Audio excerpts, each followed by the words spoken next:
If this doesn't pull you in, nothing will."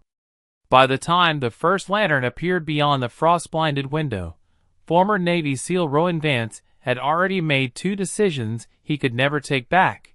He had chosen the forsaken homestead because no sane man would come looking for him there, and he had ignored the way his white German shepherd, Ash, refused to cross the porch until Rowan physically ordered him inside. That should have been enough to make him turn around. It wasn't. Broken men mistake emptiness for safety all the time. Rowan knew that better than anyone. 3 winters earlier, he had led a mountain extraction in Eastern Europe that ended with a collapsed chapel, a dead radio, and the last voice of his teammate Grant Mercer disappearing under stone, while Rowan clawed uselessly at the rubble with blood freezing on his hands.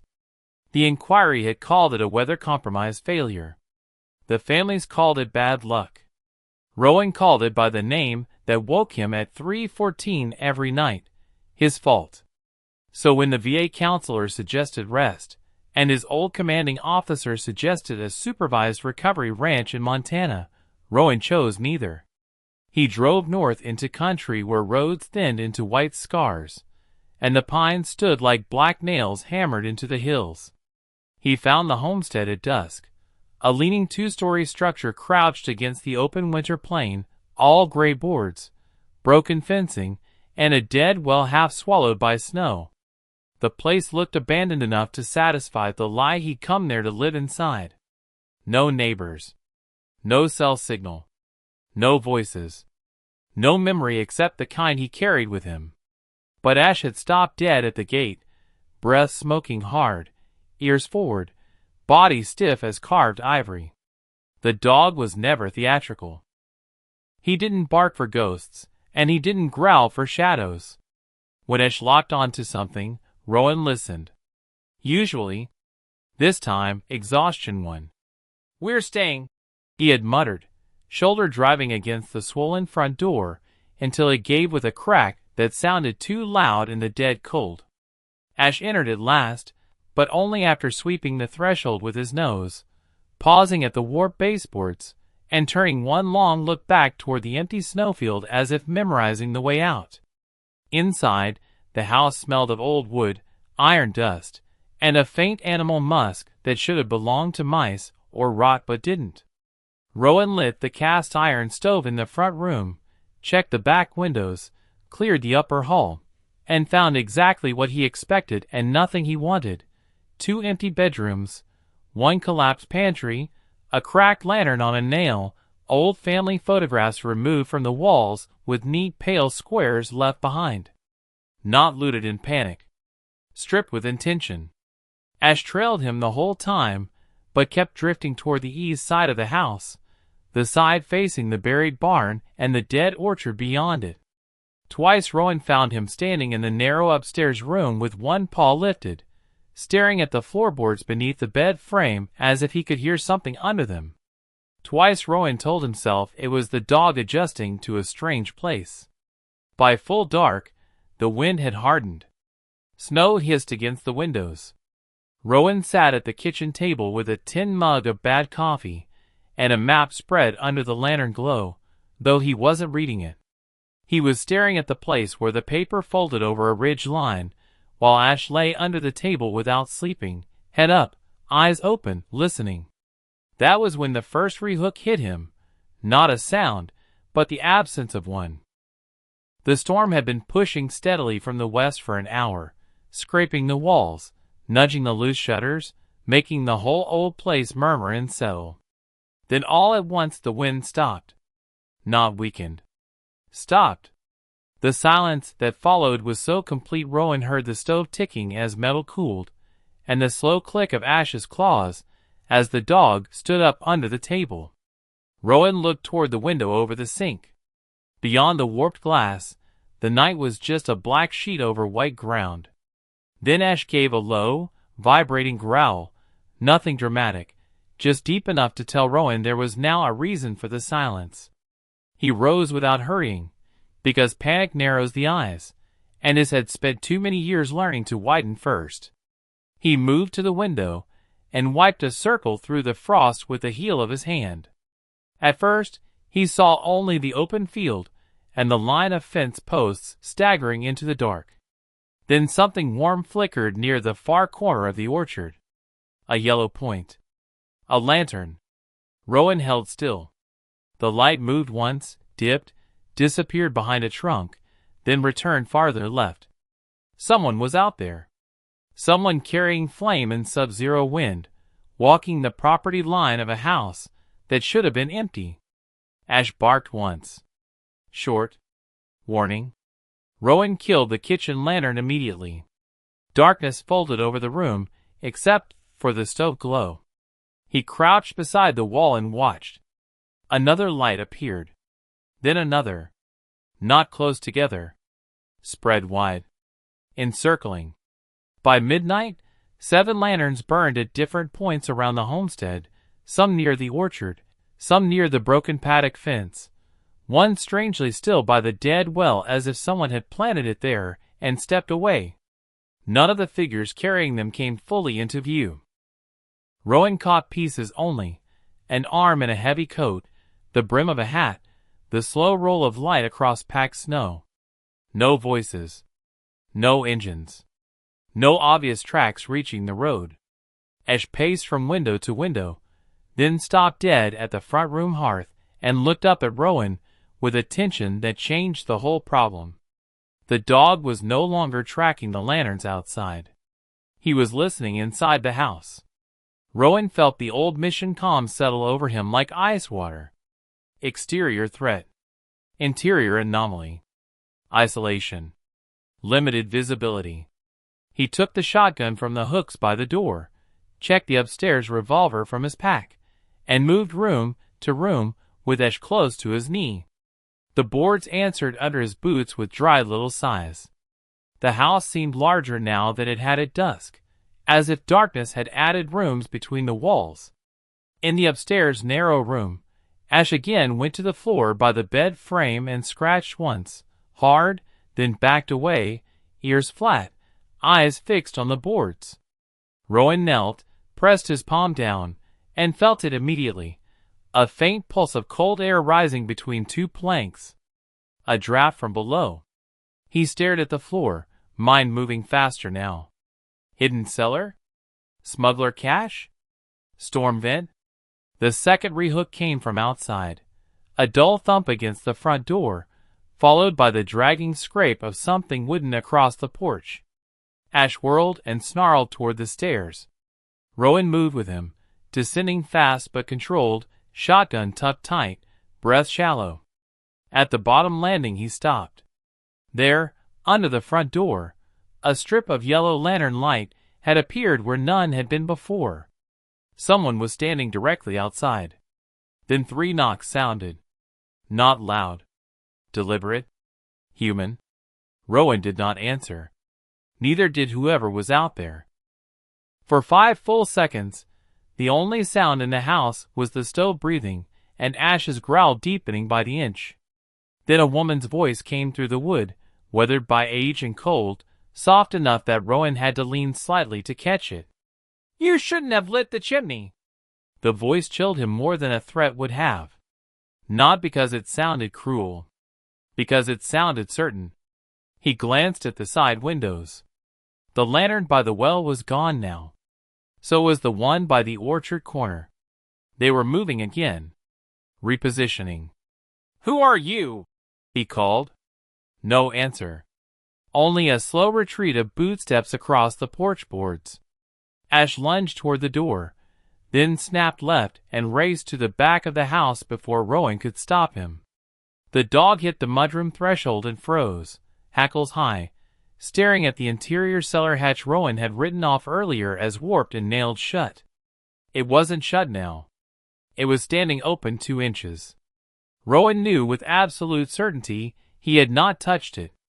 Cold black air breathed up from below. And from that darkness came the third rehook, the one that made the lanterns outside suddenly feel like the smaller danger. A single man's cough rising from under the floorboards, followed by the clink of chain against stone. Rowan's grip tightened on the shotgun until his knuckles ached. Ash looked from the hatch to Rowan, then backed down into the black as if to say the same thing he had said at the gate, at the upstairs floor, at every wrong silence since dusk. This place was never empty. Rowan stepped toward the cellar door just as every lantern outside went still at once, surrounding the homestead in a ring of patient yellow fire, and somewhere beneath his boots, from the dark under the house, a male voice rasped upward through the floor in a whisper broken by cold and iron. "If you're armed," it said, "open it before they come inside." Rowan did not move for one full breath after the voice came out of the cellar, and in that frozen second the house seemed to tighten around him like a fist. Ash stood over the half-open hatch with every muscle drawn hard, white fur-edged gold by the stove glow, and the thin strips of lantern light leaking through the curtained windows. Outside, the ring of yellow lanterns had gone completely still. That stillness was wrong in a way Rowan felt in old places in his body, places built by years of waiting through kill zones, where the silence before violence was often cleaner than the violence itself. "Who's down there?" he asked, shotgun leveled, voice flat enough to hide the fact that his pulse had started hammering. The answer came after a cough rough enough to sound bloody. "A man who won't live till morning if you leave me here." Rowan's jaw tightened. Not good enough. Desperate voices could tell the truth. They could also bait doors open. He had learned that in cities where children cried from empty apartments and men waited in stairwells with wires in their hands. Ash growled deeper, but did not bark. That mattered. The dog was not reacting to the voice with immediate attack. He was reacting the way he did when threat and need lived too close together to separate on scent alone. Rowan crouched lower by the hatch and caught the edge of a smell rising out of the dark. Wet stone, rust, stale lantern fuel, old hay, and underneath all of it, human sickness. "Real." "Name," Rowan said. No reply came at first. Then, from beyond the front of the house, a lantern moved again, gliding slowly past the frosted parlor window from left to right. Someone was circling closer now. Rowan shifted his weight, eyes flicking once to the glass. Too many angles. Too little time. The man below the hatch finally answered. "Elias Mercer." Rowan went still. The surname struck first, not because he knew the man, but because Mercer was carved into the weather-softened stone at the base of the dead well outside. He had noticed it in the last strip of daylight and dismissed it as the forgotten family name of whoever had once lived and died in this place. Now that old name had come back up through the floor in a human voice. "Mercer," Rowan repeated. "You own this place?" A weak laugh drifted up. "Once. Long before it became theirs." Another micro-hook hit before Rowan could press him further. A soft dragging sound moved across the roof overhead, as if someone in heavy boots had just crossed the snow-caked shingles above the front room. Ash snapped his head upward and barked once, sharp, furious, immediate. Rowan pivoted instinctively toward the ceiling, shotgun rising. The sound stopped. A second later, a handful of pebbles or maybe frozen dirt trickled down the chimney and hissed against the stove lid. They were on the roof now. Whoever they were done watching from the yard. "How many outside?" Rowan asked the hatch. "Enough," Elias said. "And if the widow came to the door herself, then you've got less time than I did." Rowan frowned. "What widow?" But before the man below could answer, 3 slow knocks sounded against the back wall of the house. Not the door this time, the wall itself, just to the left of the mudroom window, deliberate and gentle as if someone outside was reminding him there was nowhere in the homestead they couldn't touch. Ash spun and lunged toward the sound, claws scraping the planks, teeth bared white in the dim room. Rowan cut after him, then stopped halfway because a new reality dropped into place all at once. They weren't trying to force their way in. Not yet. They were pressuring the house from every side, while someone beneath it begged to be freed. They wanted him split. Wanted him choosing wrong. He hated how much that clarified things. Men break fastest when they're made to solve two dangers at once. He went back to the hatch. "What do they want?" he asked. The answer from below came thin and immediate. "What's buried under the east room?" Rowan's mind flicked upstairs at once to the narrow room where Ash had scratched at the floorboards. Cold draft. Hidden space. The dog had found it before Rowan understood the house. He looked at Ash, and the dog, breathing hard, turned from the back wall and stared at the ceiling above the east room as if the same invisible line now ran from the cellar to the second floor. Story engine. Clue connecting to clue. Nothing random anymore. "You're telling me there's something buried under this house," Rowan said. "I'm telling you it's why the lanterns came back." Came back. Elias coughed again, longer this time. When he spoke, his voice was weaker, but the fear inside it had sharpened. "Mercer's built this place with a root cellar, a spring shaft, and a priest hole from the old war years. Then my father dug deeper, after the blizzard of '79. Said some things weren't meant for church or county records. Said snow buried truth better than dirt. He hid it under the east room, because no one slept there after my sister died." The sentence landed like a knife slid carefully between ribs. Not because Rowan understood the whole story. Because he understood enough to know pain had been rotting under this house long before lanterns ever circled it. A new sound came from outside, this time not a knock, but the soft swish of fabric brushing the front windows, followed by that same old woman's voice drifting through the cracks around the frame. "You've already chosen wrong once in your life, soldier. Don't make another dead man out of it." Rowan's grip locked on the shotgun. They knew enough about him to cut where it mattered. Team failure. Dead men. Broken soldier in a dead place. He felt the old rage stir, not hot, not reckless, but cold enough to be useful. "How do they know me?" he asked, not taking his eyes off the window. Elias answered from below with the bleak certainty of a man who had watched this ritual before. "Because they watch who comes here before they let the ridge decide." The ridge. Not the house. The ridge. That word turned the whole landscape outside from weather and field into something curated, maybe controlled. Rowan moved fast then. He grabbed the iron poker from beside the stove, jammed its hooked end into the cellar ring, and yanked the hatch fully open. Black air rushed up. Stone steps dropped into darkness. Ash pressed shoulder to Rowan's knee, but did not descend. Not fear. Guard posture. He wanted Rowan to know he could go, but the perimeter above was still alive. "Stay topside," Rowan ordered softly. The dog's ears flattened in protest. "That's not optional." Ash let out a low-pained sound but held position at the hatch rim, body angled toward the front hall, ready to kill whatever came through the door while Rowan vanished below. Rowan lit the cracked lantern from the stove, drew the revolver with his offhand, and started down. The cellar steps were narrow, sweating cold, and older than the house above them looked. He found Elias chained to an iron ring set into the far wall, half wrapped in a wool blanket blackened by age and damp. He was older than Rowan expected, maybe late 50s, beard gray and matted, one eye swollen, wrists cut raw where he had fought the cuffs. But it was not weakness that defined the man's face. It was fury stretched thin by time. "Took you long enough," Elias rasped. Rowan ignored that.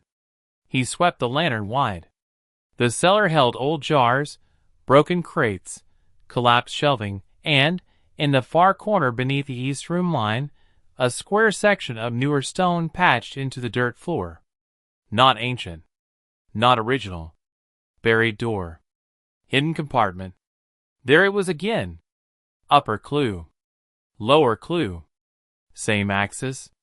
Same secret. "What's under that?" Rowan asked.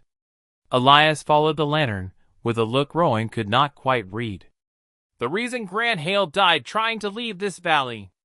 Rowan's head came up hard. Grant. Not a common name. Not impossible either. But hearing it under this house, in this place, after years of trying to step away from names attached to failure, made the room seem smaller. Who? He asked. Elias stared at him. You tell me. You're the one who still dreams about him. Before Rowan could answer, the front door above the cellar slammed inward with a sound like the whole homestead had been punched. Ash erupted into full-throated barking. Boots hit floorboards. More than one set. The lantern flame in Rowan's hand jumped. Elias looked up toward the ceiling and said, with exhausted certainty, Too late. Rowan moved instantly, holstering the revolver just long enough to wrench at the chain bolt with a poker hook. Russ screamed. The iron ring shifted but held. Above them, wood cracked, something heavy overturned, and Ash snarled with a violence that told Rowan he had hit flesh already. Then came a woman's voice from directly over the cellar, calm even now. Open the lower room, Mr. Vance. We only came for what the snow preserved. Rowan planted both boots, all the chain anchor once more, and this time the bolt tore half free from the stone with a shower of dust. Elias collapsed forward, catching himself on one raw hand. Can you stand? Rowan asked. Elias gave him a look that somehow carried both contempt and gratitude. Can you shoot? The question was answered for him a heartbeat later, when a shotgun blast tore through the floorboards above the cellar stairs and blew splinters down the steps in a storm. They were coming below. And Ash, somewhere in the chaos above, gave a single bark that cut off so suddenly Rowan felt his own breathing stop. Ash's bark did not end in pain the way Rowan feared it would. It ended in impact, followed by the wet crash of a man hitting furniture hard enough to break it, and that was somehow worse, because it meant the fight upstairs had already turned close and ugly. Rowan took the cellar steps 2 at a time, dragging Elias Mercer up behind him by the freed length of chain, while splinters still drifted from the hole blasted through the floor above. The old man moved badly but not weakly, one hand clamped to the wall, the other already closing around the rusted cellar hook like he had spent too long waiting to use it on someone.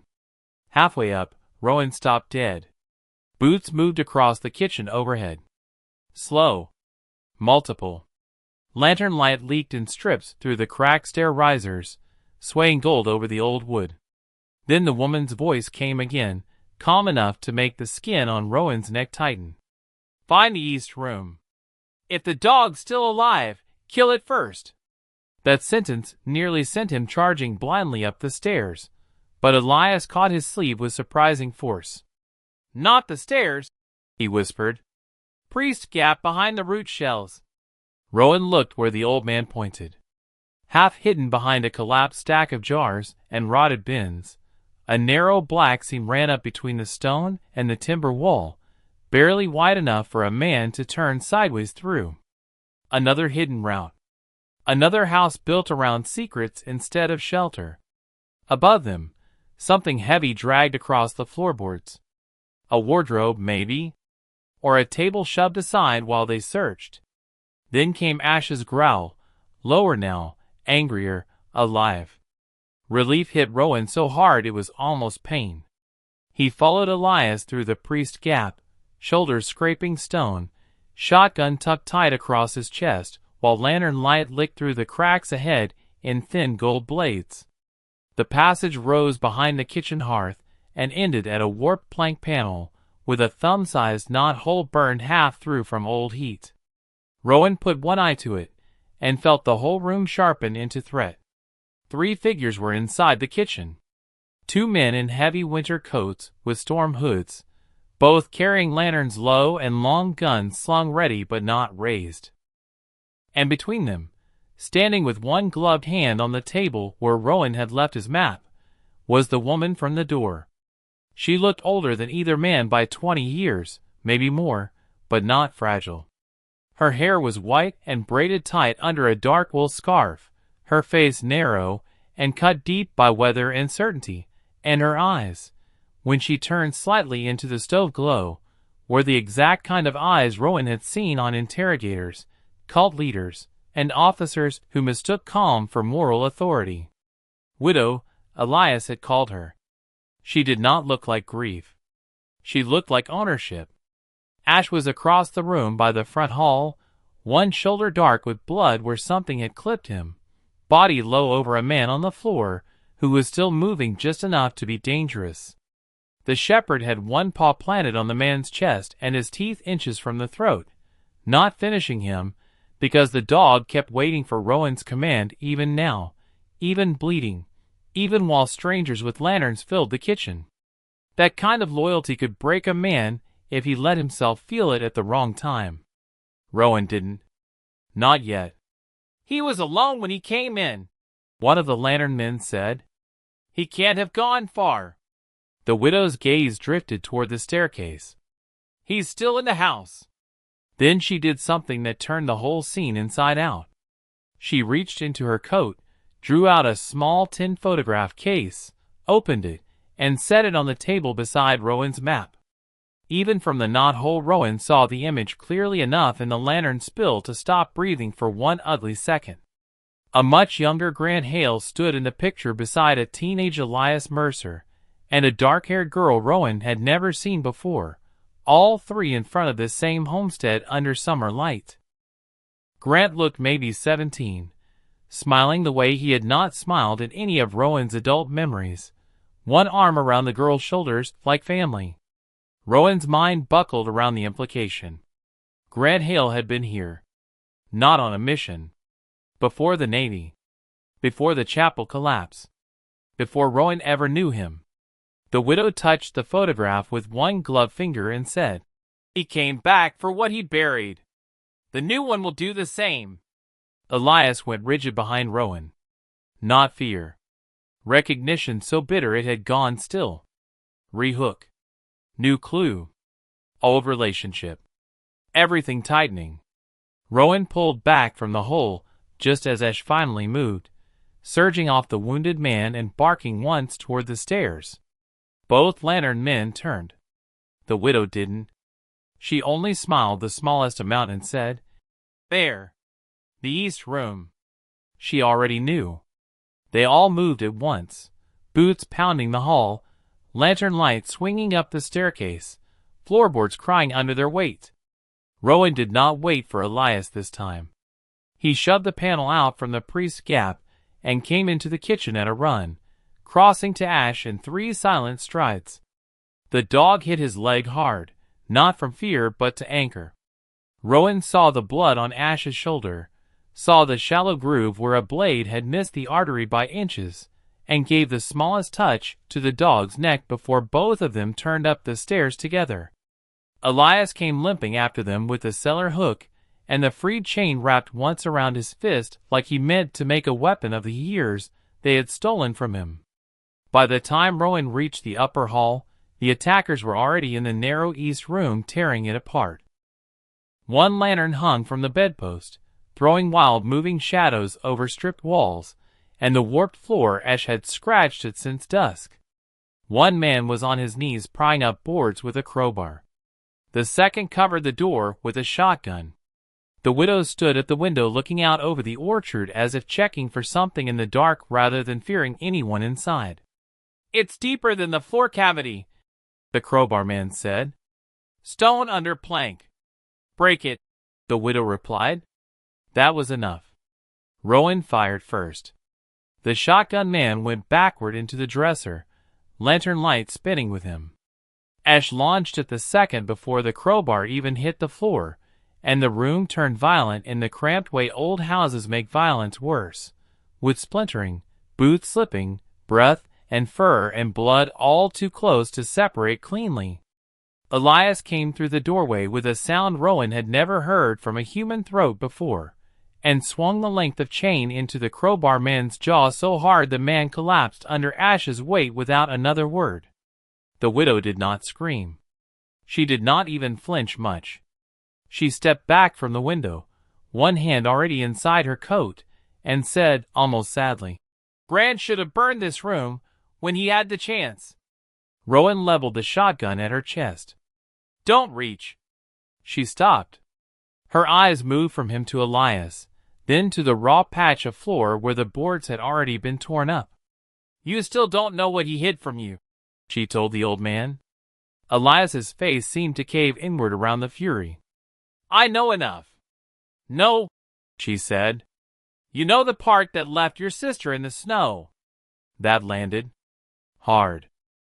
Hard enough that Elias's grip changed. Hard enough that Rowan felt the room shift toward emotional shock exactly the way ambushes shift before somebody makes the wrong move. The widow saw it too and used it. Her other hand came out of her coat not with a pistol, but with a flare gun. Rowan fired, but she twisted, the shot tearing wood from the window frame instead of flesh, and the flare punched screaming red through the ceiling above them. Fire bloomed instantly in the dry old rafters. Ash barked in rage. Smoke rolled down before the echo was gone. The homestead had become another trap. Another contained kill box. Another place meant to force choices under heat and time. The widow smiled through the red glare, back toward the hall, and said the one thing Rowan would have followed through flame to hear. "If you want Grant alive, open the stone." Then she was gone into the smoke. Rowan spun to the exposed patch in the floor. Beneath the ripped boards lay not dirt, but a fitted square of old stone, with an iron ring set in the center and fresh scrape marks around the edges. Recently opened. Recently closed. Ash slammed his paw against it once and snarled. Below the stone, something answered, not a voice this time, not a cough, but two rapid knocks from directly under the room, followed by a third knock that sounded weak and human and terribly familiar. Rowan dropped the shotgun, seized the iron ring with both hands, and pulled while smoke thickened and fire ran hungry across the beams overhead. The stone shifted half an inch. Beneath it, through the crack, a male voice rose from the dark, raw with cold, blood, and disbelief. "Rowan?" Rowan's hands locked harder around the iron ring. Smoke already pouring down from the ceiling in greasy waves while Ash circled the shifting stone and barked with a fury that made the whole narrow room feel smaller. "Rowan?" The voice came again from beneath the crack, weaker now, but no longer uncertain. Human. Male. Familiar in a way that cut straight through time and Ash and pain. Rowan hauled with everything left in his shoulders, and the stone slab finally slid far enough to expose a black shaft beneath the east room floor. Old ladder rungs bolted into stone. Cold air rushing up from below like the house had opened its throat. Fire snapped overhead. Elias stumbled to the doorway, coughed hard into his sleeve, and turned once into the hall where red flare light and smoke had already swallowed the widow and her men. "You've got 1 minute before the roof comes in," he rasped. Rowan didn't answer. He grabbed the lantern, shoved it down into the opening, and the yellow light swung over rough cellar stone, a half-collapsed chamber, and a man chained at the far wall with blood dried black across one side of his face. Grant Hale looked nothing like the teammate Rowan had buried in memory except around the eyes, and those eyes, older, hollowed out, and still somehow carrying the same terrible steadiness, lifted into the light and broke Rowan open from the inside. For one impossible second neither man spoke. Then Grant let out a broken laugh that turned into a cough. "You still move too late." The line hit with such brutal normalcy Rowan nearly lost his grip on the ladder. Ash did not hesitate. The white shepherd dropped into the shaft ahead of him, boots of flame reflecting in his coat as he landed, crossed the chamber in 2 bounds, and went straight to Grant, pressing hard against his knees and chest like he was verifying life by force. Grant's hand, raw at the knuckles and shaking from cold, disappeared into the dog's fur. "Hey, Ghostwhite," he whispered, and that was when Rowan knew this was not hallucination, not trap, not grief taking human shape in bad air. Grant knew the dog. Rowan came down fast, boots slamming iron rungs. lantern swinging wild over the chamber walls. The room below had once been a root vault or hide space, but someone had changed it. New locks, newer chain mounts, a field cot, empty 4 bags, military ration wrappers, and a narrow tunnel broken by rockfall at the far side, as if this chamber had once connected deeper into the ridge. Grant sat with one ankle shackled to a floor ring, and one wrist bruised where a restraint had been removed in a hurry. He was thinner, harder, and marked by captivity, but alive in the raw, ugly way only the truly buried ever are. Rowan dropped to one knee in front of him, and for a second all the years of guilt, chapel dust, missing body, dead report, and self-hatred narrowed into one stupid human question. How? Grant looked up through the soot-dark light, with a face that seemed carved out of survival, and said, I didn't die where they wanted me to. Before Rowan could grab the chain, another micro-hook slammed into the moment. Above them, floorboards thundered under running boots, and from the burning east room came the widow's voice, closer than before, sharper now. Seal the lower chamber. If they free him, burn the stairs. Elias shouted something back from the hall, then the crash of iron against bone echoed through the smoke, followed by a gunshot so close the stone dust shook loose from the shaft roof. Rowan moved instantly. He tore at the ankle shackle while Ash spun toward the ladder and braced, every line of his body saying the enemy was almost on top of them. Grant caught Rowan's wrist once hard. Listen to me. Rowan didn't stop pulling. Talk while I break this. Grant's breathing roughened. The widow isn't the top of it. She keeps the homestead. The real thing is under the orchard. That sentence landed like black ice. Rowan looked up. What under the orchard? Grant's mouth tightened. A bunker. Old civil defense shell turned into a transfer site. Kids, records, bodies. Winter runs through the North Road when the blizzards bury the tracks. Rowan's hand stopped for half a beat. It was long enough for the truth to cut all the way in. The lanterns. The secrecy. Elias's sister.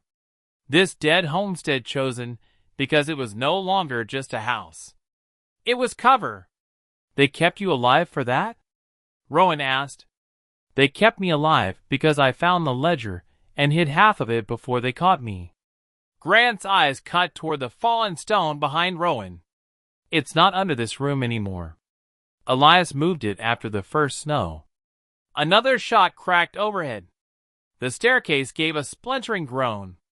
Ash lunged halfway up the ladder, barking with explosive violence now, and Rowan understood they had run out of seconds. He jammed the crowbar Elias had dropped down into the shackle hinge and put all his weight on it. Metal screamed. Grant bit down on the inside of his cheek hard enough to bleed but made no sound. The hinge gave. The chain fell. Rowan got an arm under him just as Elias half fell through the smoke at the top of the shaft, blood running down one side of his face, eyes wild and blazing. They're in the East Hall, he coughed. And they brought oil. Rowan looked up at him. Can you move? Elias laughed once, a cracked, hateful sound. Can you carry 2 dead men and a dog? Then, from somewhere beyond the burning walls, a child cried out. Not imagined, not wind. A real child, far off, from the direction of the buried orchard. The whole chamber went still around that sound. Grant's face changed first. Rage, recognition, certainty. They've started the midnight run, he said. Smoke poured thicker down the shaft. Ash backed from the ladder and pressed into Rowan's side, then turned his head sharply toward the far collapsed tunnel in the chamber wall and gave one urgent bark. Rowan followed the dog's line and saw it, a thread of moving cold air pushing Ash sideways through the rubble. Another route. Another hidden way out. Grant saw it too and whispered the words that turned the whole escape into a worse choice. That tunnel doesn't lead away from them, he said. It leads straight under the orchard. Rowan looked from the shifting ash in the broken tunnel to Grant Hale's face, then up the smoke-filled shaft where Elias Mercer still held the mouth of the east room with a bleeding temple and a stolen lantern hook, and in that one heartbeat he understood the cruelty of the choice the Homestead was forcing on him. Go up and fight through fire and men to save the house, or go down and crawl toward the orchard where a buried transfer route might already be swallowing children into the storm. Ash made the decision first. The white German shepherd shoved past Rowan's knee, jammed his nose into the rubble seam, and barked once into the black gap with a violence that said the path mattered now, not later. Above them came the raw cough of igniting lamp oil, then the widow's voice, calm as frost even through the choking smoke. "Burn the room if you have to. He won't leave Hale twice." The words hit exactly where they were meant to. Rowan felt Grant hear them too, because something old and ruined crossed his face. Not fear, but the exhausted recognition of a weaponized truth. Once, years ago, beneath a collapsing chapel roof and a mountain of broken stone, Rowan had heard Grant's last shout under the avalanche of masonry, and still been dragged away alive, while his teammate vanished into official death. He had spent every night since then rebuilding that second in his head, changing angles, changing orders, changing himself, trying to find a version where he did not leave a man behind. Now the widow had placed that same wound in front of him, and lit the house around it. Rowan hated her instantly, and with discipline, which was useful, because rage without discipline only makes more graves. "Elias!" He called up the shaft, voice leveled despite the fire roaring closer. "How long till that room comes down?" Elias coughed so hard the answer broke in the middle. "The east wall first.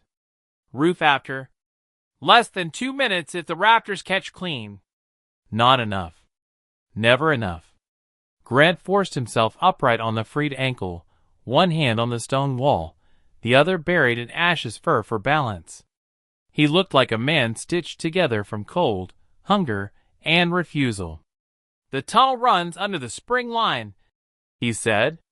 "Low crawl for 20 feet, then a service chamber. Used to store root bins." They widened it later, and ran sled cases through there, when the road was snowed shut. Rowan's stare sharpened. "Children?" Grant didn't answer directly. He didn't need to. Another cry floated through the rock from the orchard direction, thinner now, muffled by snow and earth and distance, and the sound of it changed the whole chamber into something unbearable. Elias heard it from above, and slammed the lantern hook into someone coming through the smoke. The man screamed. A shotgun boomed. Splinters and ash rained down the shaft. "Go!" Elias shouted. "If they seal the orchard line, those kids disappear till spring, or longer." Rowan's body moved before the last word finished.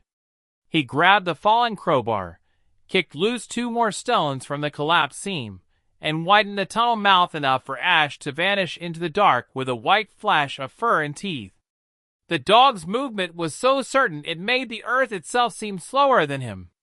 Rowan shoved the lantern into Grant's hand, jammed the shotgun across his own back, and dropped to both knees to crawl in after Ash, but Grant caught his sleeve one more time. "Listen." Rowan turned, impatient and already half in the rubble.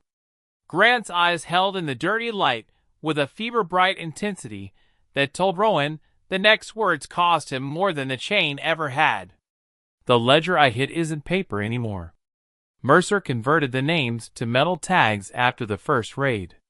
Cold storage tins under the orchard chapel. If the widow gets those tags out before dawn, she can bury every child on those runs under where the records and livestock manifests. No one will ever find them." Rowan felt the floor of the story drop another level. It was never only about survival. It was about proof. Names. Futures. The difference between a rescue and a rumor. "Then we take the tags," he said. Grant gave one small hard nod. "Or die before she does." Above them, the shaft exploded with sparks, as the burning east room finally gave up another beam. Elias fell halfway down the ladder in a rain of soot, hit the last rung hard, and landed badly beside them, still clutching the iron hook and now bleeding from the forearm too. "They're using the hall to funnel you back to the front," he said, each breath sounding scraped. "The widow doesn't want you dead in the house. She wants you under the orchard where no one can hear it happen." Rowan almost smiled at the perversity of that. "Then we're finally going where she's honest." He shoved Elias toward the tunnel mouth. The older man braced, looked from Rowan to Grant, and saw the shape of the choice without anyone speaking it. "You're thinking of sending me back up," he said. Rowan did not waste time denying it. "You know the house. You know the roof timbers. If you can drop the east side, you can delay them." Elias let out a short ruined laugh. "Delay them? In my own father's house? That's family for you." Another child's cry came through the earth, this one ending in a cough that tightened every tendon in Rowan's neck. Ash barked once from farther in, faint now but urgent, like a heartbeat under stone. The dog was moving. He had found something alive. Rowan stepped closer to Elias until they were almost eye to eye in the smoke.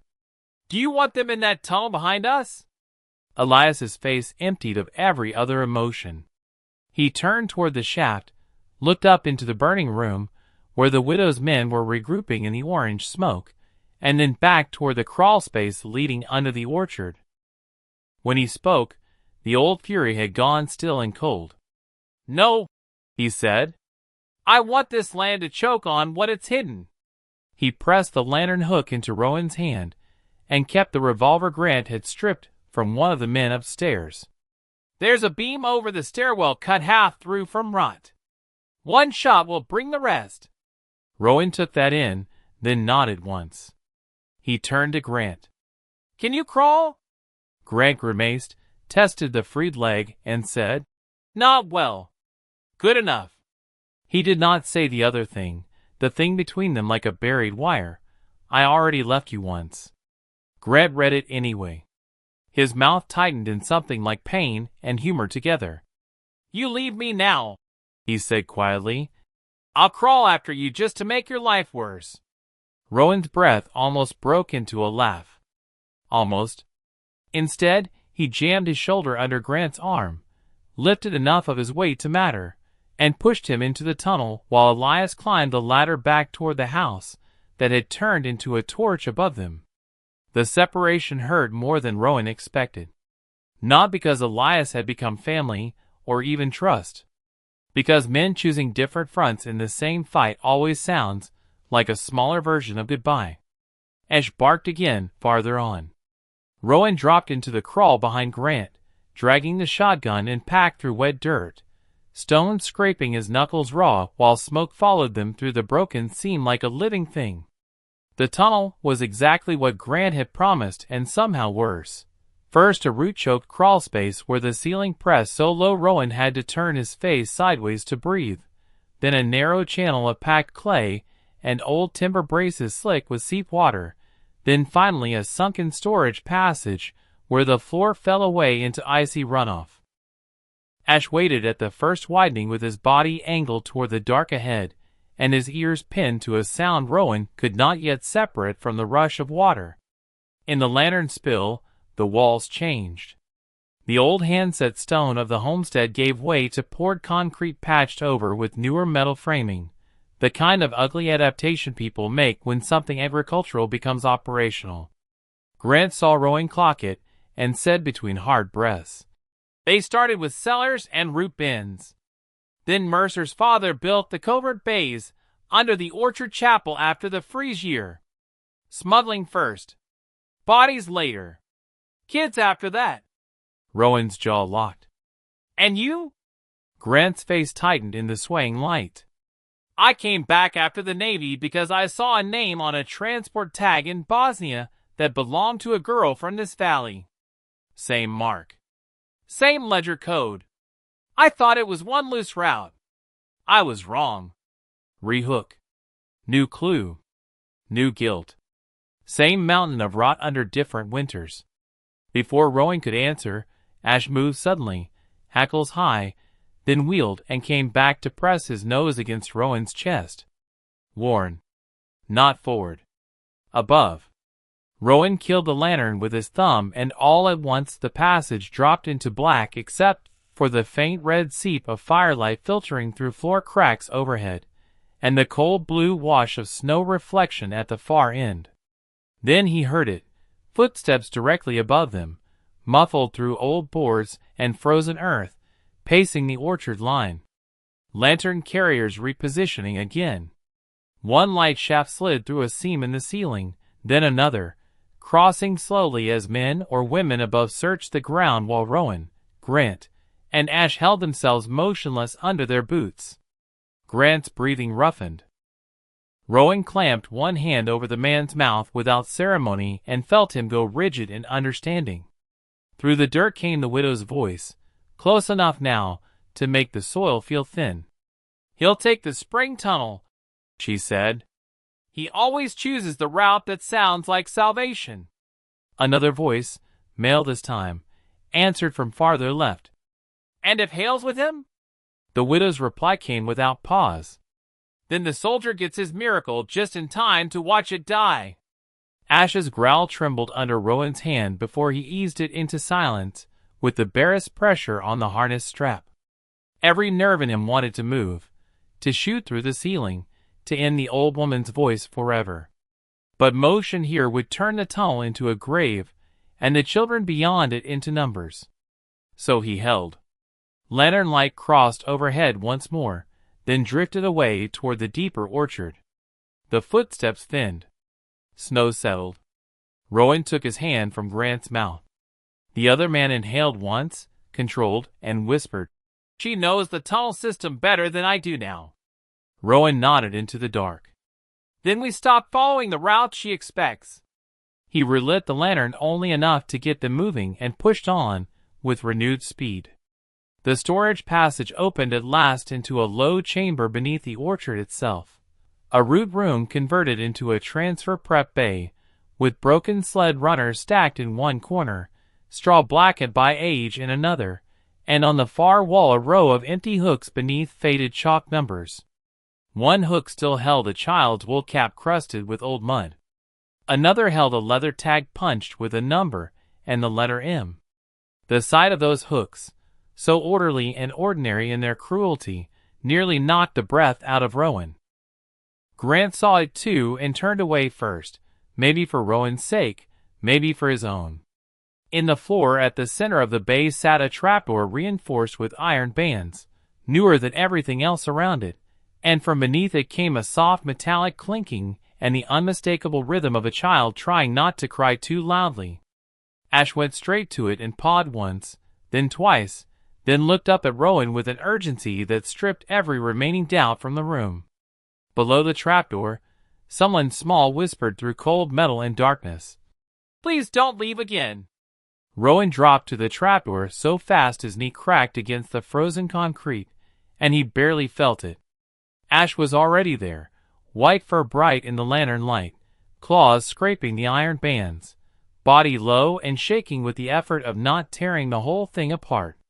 Below the metal came that same small voice again, thin, raw, and trying so hard not to break that it hurt Rowan worse than any gunshot. "Please," the child whispered. "They said if I make noise they'll come back." Grant was beside him a second later, lantern angled down, face drained hollow by recognition. "Not one," he said. "At least 3. Maybe more." Rowan found the latch under a crust of frost and old grease, but the trapdoor didn't lift when he pulled. Locked from the other side or weighted below. Of course it was. Nothing under this orchard was meant to open cleanly for the right people. Above them, the orchard groaned softly in the wind, bare branches ticking like bone against one another, and somewhere far off beyond the buried room a lantern hinge squealed. They were still circling, still tightening. Rowan jammed the crowbar into the seam and put all his weight on it. The wood beneath the iron bands creaked but held. "Back," he told Grant. Ash ignored that completely and stood his ground at Rowan's shoulder, teeth exposed, ears pitched not at the trapdoor now, but at the chamber entrance behind them. Threat coming. Rowan felt the old combat split take over. 1 part body, 1 part map, 1 part memory, all of them moving faster than fear. "How many routes out of this room?" he asked without looking up. Grant scanned once, and pointed to a narrow sledge chute half collapsed under root and stone on the north wall. "That used to feed the chapel storehouse. If it hasn't ice shut, it breaks near the old cistern." "And the widow?" Grant gave him a look that answered before the words did. "She'll expect us there if she doesn't already." Rehook. Every way out already poisoned by expectation. The room itself changed shape under that truth. The hooks, the chalk numbers, the old runners, the crusted child's cap, none of it was storage. It was staging. They had been waiting children through this room, like freight for years, maybe decades, under snow and scripture and county silence. Rowan drove the bar harder. The trapdoor jumped half an inch. From below came a sudden small flurry of movement, someone scrambling backward in fear because the metal had shifted. "It's okay," Rowan said immediately, voice lower than he thought he could make it. "I'm opening it." There was a pause long enough to hurt. Then another voice, older this time, cautious and trying to be brave for whoever else was down there, whispered back through the wood. "You said that before." Rowan froze. So did Grant. That line did not belong to random terror. It belonged to repeated betrayal. To a routine. To adults opening doors, and children learning too late what kind of opening it was. Rowan's jaw locked so hard it hurt. "Not me," he said. "Not tonight." Ash barked once toward the entrance. Too late. Lantern light licked across the outer wall through a crack in the chamber door, then widened as Boots entered the prep bay on the far side of the stacked runners. Rowan pivoted in a crouch with the revolver up. 2 lantern men first, coats iced white at the hems, shotguns low but ready. Behind them, framed by cold firelight and orchard dark, came the widow. She had changed tactics. No rush now. No force first. Just that calm, proprietary stillness like she owned the room and everyone breathing in it. "You always come to the crying," she said, almost gently. "That's why men like you fail in places like this." Rowan fired before she finished. 1 lantern blew apart in the left man's hand and dropped the room into swinging shadows.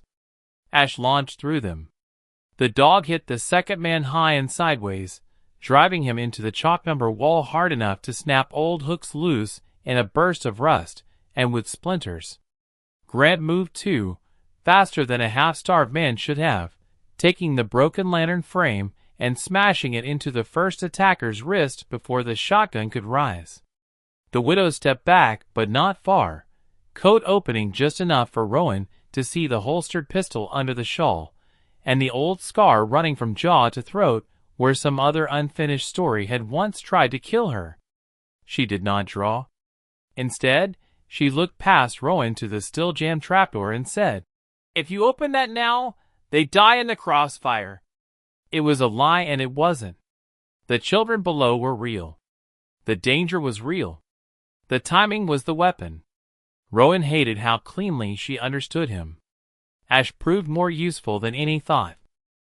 He tore free of the man he'd hit, blood now on his shoulder and neck from someone's knife or stock strike, and planted himself directly over the trapdoor, facing the widow with that terrible full-body readiness that made even armed men hesitate.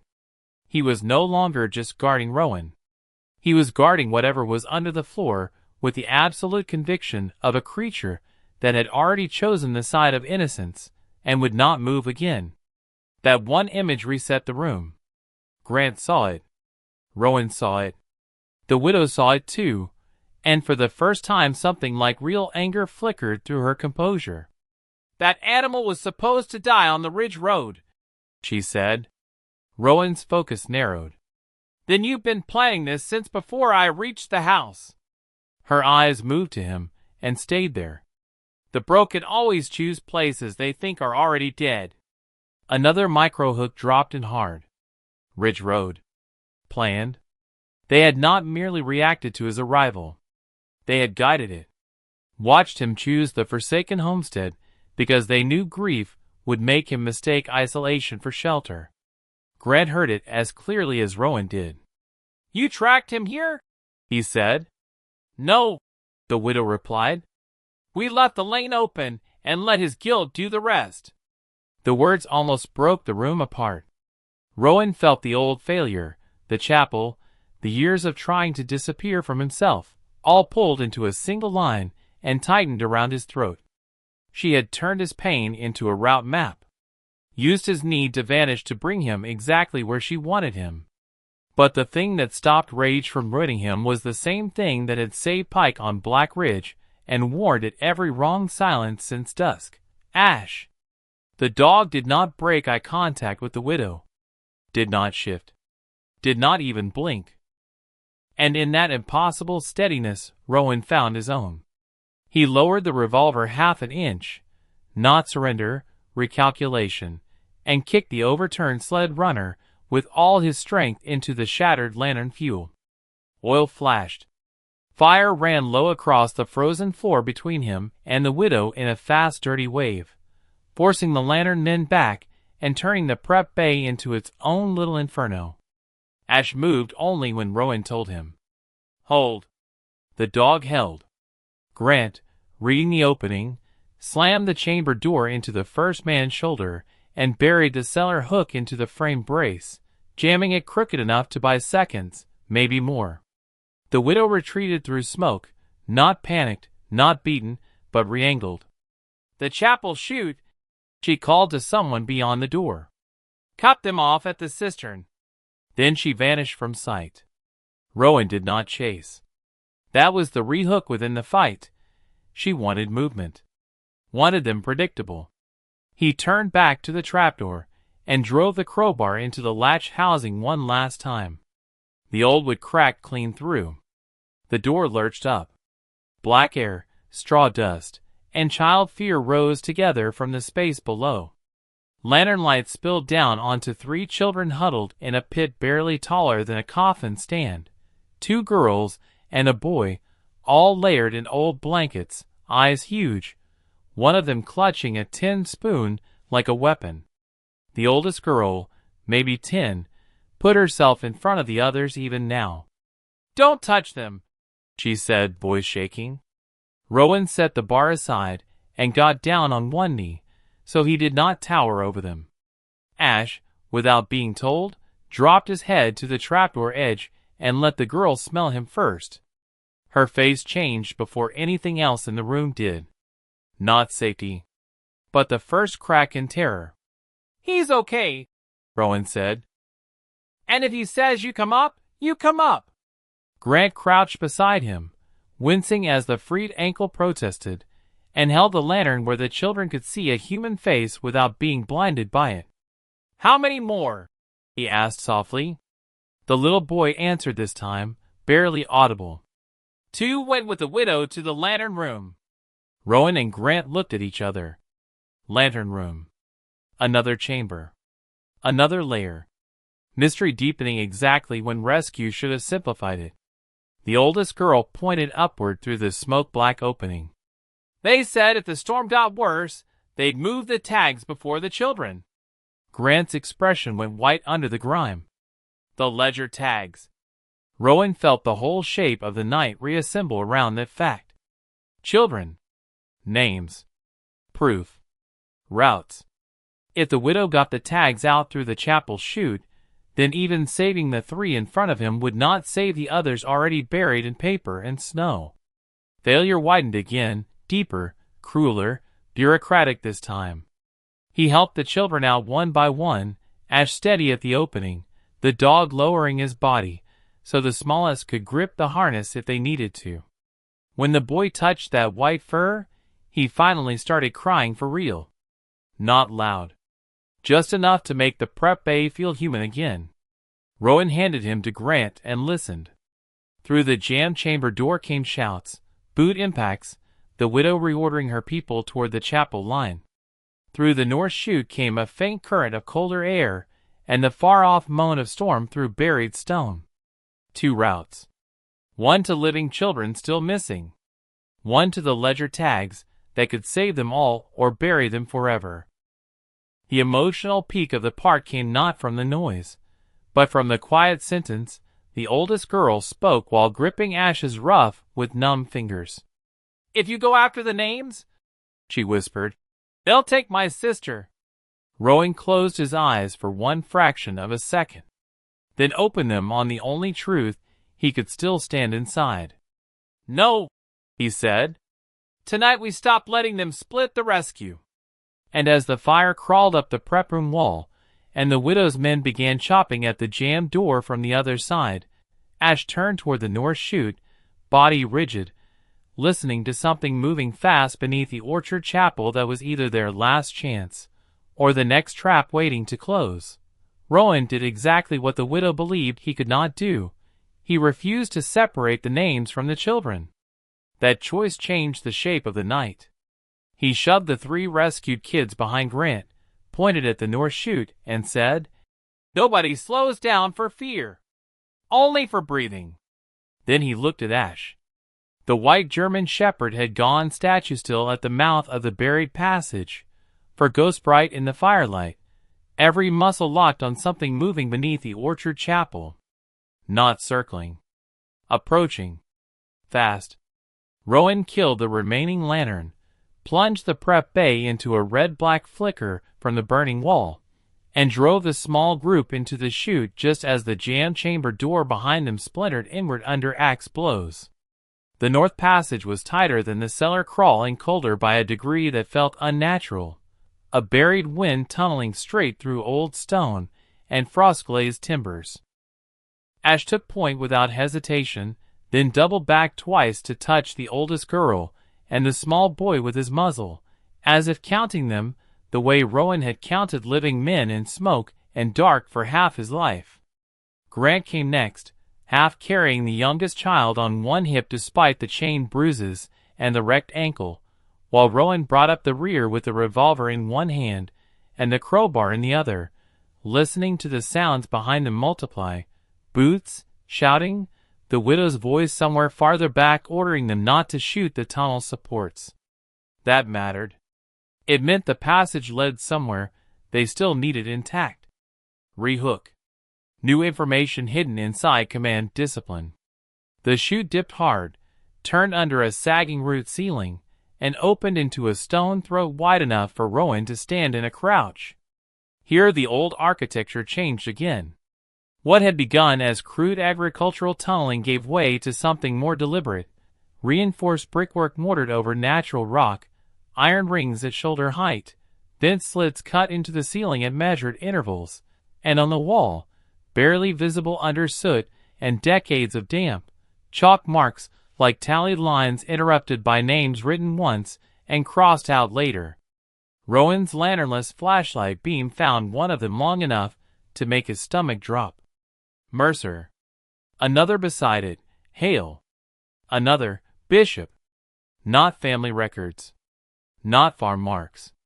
A holding list. A transfer ledger written into the walls when paper was too easy to seize. Grant saw it too, and went visibly colder.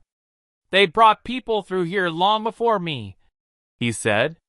Rowan did not answer because Ash had stopped again. The dog was no longer looking ahead. He was looking up. Rowan raised the beam and found a square seam in the ceiling above the passage, iron-hasped, frost-rimed, and fresh around the edges where someone had recently opened it. Chapel floor access. The lantern room had to be overhead. Then came the sound.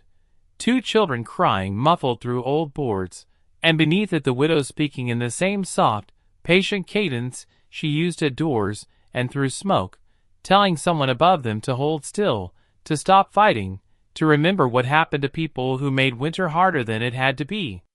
The oldest rescued girl in Grant's arms made a broken sound through her teeth. "That's my sister," Rowan looked up at the hatch, then behind him toward the men still forcing their way through the prep bay, then at Grant, and the old impossible split began to reopen. Up for the children, forward for the tags, back to delay the hunters. Before he could choose, the mountain chose for him. Ash sprang upward against the wall with a bark so violent it echoed through the shaft, and 1 second later a crack tore through the chapel floor above. A long object punched down through the hatch seam and slammed into the stone between Rowan and Grant hard enough to shower them with dust. Not a beam. A rifle barrel with a hooked bayonet welded beneath it, thrust blindly through the floor from above to skewer whatever stood under the hatch. Rowan fired reflexively into the opening. A scream answered from overhead. The rifle vanished back through the seam. Chaos erupted above them. Running boots, a chair overturning, a child yelling, "Run!" in a voice too young to already know what running meant. Ash launched at the wall again, then swung toward Rowan, barking not in warning now but command. Up. Rowan holstered the revolver, jammed the crowbar into the hatch seam, and hauled while Grant shoved the children against the far wall to keep them out from under falling debris. The iron hasp tore free from rotten wood. The hatch burst upward. Cold chapel air knifed down, carrying candle wax, wet wool, smoke, and blood. Rowan came through fast, shoulder first, and found himself not in a sanctuary, but in a stripped winter prayer room converted into staging space. Benches stacked against one wall, lanterns hung from iron nails, 2 travel sleds by the altar, and metal tins spread open across a cloth on the floor where numbers and names had been sorted into neat rows, like inventory. The tags. The widow was there, one hand fisted in the coat collar of a terrified girl maybe 11 years old, the other raising a small derringer toward Rowan with zero hesitation. 2 lantern men were already down, one from the hatch shot, one mauled across the throat by a child with a broken candlestick if the blood and brass in the center aisle told the truth. Another man lunged for the sled tins. Ash hit him mid-stride, driving him clean into the altar rail and sending the metal tags across the floor in a bright clattering storm. The widow fired. The shot caught Rowan high in the left arm and spun him half sideways into a pew support, hot pain flaring white and immediate. He stayed up because below the hatch the children heard the shot and started screaming, because Ash was fighting in the lantern light like a thing made of winter and loyalty, and because the widow still had a living shield in front of her. "Drop it," Rowan growled. She smiled, and in that smile he finally saw the whole shape of her cruelty. Not profit, not hunger, but belief. "Do you know what this valley is?" she asked, voice calm despite the blood on the chapel floor. "A place storms a race on schedule. Roads vanish. Records vanish. People vanish. We simply learn to work with what winter already wanted." Rowan took 1 step toward her. "You built a church over a transport route." "No," she said. "My husband built a church. The county built lies. I kept both standing." Then she dragged the girl tighter and turned the derringer not on Rowan, but on the spilled tags at her feet. "1 shot into those tins, and every name goes back into snow." Major reveal landed there, not in the threat itself but in the deeper truth under it. The widow had never been merely protecting routes or hiding crimes. She had become the human custodian of an entire machinery of disappearance, a woman who believed winter absolved the hand that used it. Grant hauled himself up through the hatch behind Rowan, with the 3 rescued children clustered below, saw the scattered metal tags, and went white in a way Rowan had never seen on a man who had survived captivity. "Those aren't just transfer names," he said. "They're kinship markers." The widow's eyes flicked to him despite herself. Wrong move. Rowan saw it. So did Ash. The white shepherd broke off the man he had pinned, wheeled through the lantern glow, and in one explosive blur hit the widow low at the knees without touching the child. The derringer fired wild into the rafters. The girl tore free. Rowan lunged, caught both child and widow's wrist in the same motion, and the three of them crashed through the spilled tags across the chapel floor. The sound of those metal markers scattering under bodies and boots was the ugliest music Rowan had ever heard. Grant dropped to his knees in the chaos, sweeping tags into his coat with frantic shaking hands, while Ash planted himself over the open tins and snarled at anyone who moved toward them. The free girl, sobbing, pointed through the sacristy door behind the altar. "There's more!" she cried. "Under the chapel's stairs!" Rowan looked up, blood running warm into his sleeve, pain hammering through his shoulder, and heard it then, from below the sacristy floor, another child coughing, then a man shouting from deeper underground, and behind all of it, the rising thunder of boots as the widow's remaining people finally entered the prayer room. He had the tags. He had some of the children. He had Grant alive. But under the chapel stairs, the next chamber was already waking. The prayer room did not hold together after the first rush. It shattered into separate pockets of survival all at once. Grant on his knees scooping metal tags into his coat with blood-slick hands, the free girl collapsing against the chapel rail and sobbing too hard to stand, Ash planted over the spilled tins like a white storm given teeth, and Rowan Vance on the floor with the widow half under him, his left arm burning hot where the derringer round had torn through muscle and cloth. The pain should have slowed him. It didn't. Pain only mattered when there was room for it, and the chapel had become too full of movement to spare any space. The sacristy door behind the altar banged inward and two lantern men came through at once, one with a sawed-off shotgun, the other with a hooked farm blade dark from older use. Rowan ripped the widow's wrist sideways until the derringer fell, rolled over her body, and fired from the floor. The first man spun back into the stone font. Ash hit the second before the shotgun echo had finished climbing the rafters, driving him into the stacked benches with such force that the lanterns hanging from the nails began swinging wildly and throwing dizzy gold arcs over the chapel walls. Those lights turned everything unreal. Blood on him boards, brass tags glittering across old floorboards, snow blowing through the cracked stained glass slit above the altar like the mountain itself had started watching. "Stairs!" Grant shouted, not to Rowan, not really, but to the room, because the next clue had already become the next danger. Under the sacristy floor another child coughed again, then something heavy struck wood from below 3 times in rapid succession. Not random. Signal. Someone trapped, and trying to be heard before the wrong people reached them first. The widow laughed from the floor under Rowan's knees, and even in pain there was something unbroken in the sound. "Too many directions, soldier," she whispered. "That's how winter wins." He drove her flat with his forearm, and got up in one violent motion, but she had planted one final hook before he could move on. Too many directions. Too many choices. Kids under the stairs. Tags on the floor. Armed men at the chapel doors. A wounded teammate. A bleeding arm. A dog fighting like he'd never been made to do anything else.